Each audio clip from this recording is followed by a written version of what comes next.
Ecuador deliver another stunning World Cup shock, and the question everyone's asking is, are Germany too flaky to win this thing? That headline says it all, and honestly, after what we witnessed at New York New Jersey Stadium, it's hard to argue otherwise. Let's set the scene. Ecuador came into this match already knowing they needed a result to have any chance of advancing as one of the best third-place teams. Germany, on the other hand, had already secured their spot in the knockout phase. Stakes were different for each side, but Ecuador played like everything was on the line, because for them, it was. And then there was the opening goal. In just the second minute, Germany's Leroy Sané put the ball in the net under deeply controversial circumstances.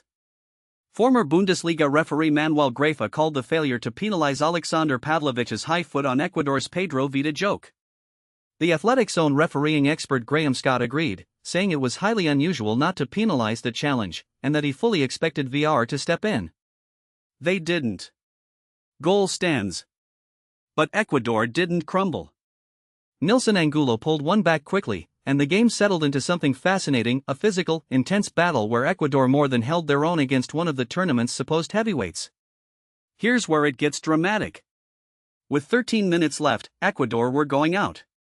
A 1-1 draw wasn't going to be enough. And when Gonzalo Plata skied a shot over the bar from a Moises Caicedo cross, it felt like the story of their whole tournament, moments of promise that just didn't convert when it mattered. And then Plata scored.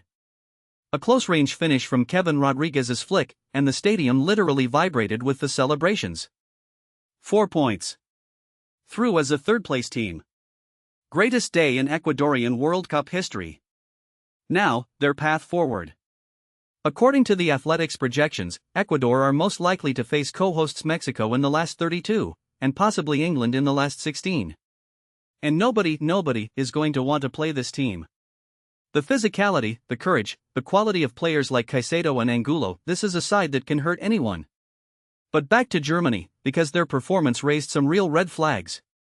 The much-hyped attacking partnership between Florian Wirtz and Jamal Musiala hasn't clicked.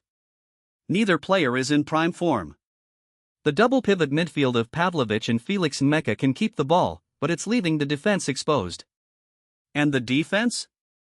Already a concern, and it's gotten worse since Nico Schlotterbeck picked up an injury. Schlotterbeck was one of the best passing centre-backs in the tournament, and his absence has destabilized the entire left side of Germany's defensive structure. Germany do have a bright spot off the bench, Denis Undav, a poacher-type striker who has now scored 3 goals in 3 substitute appearances.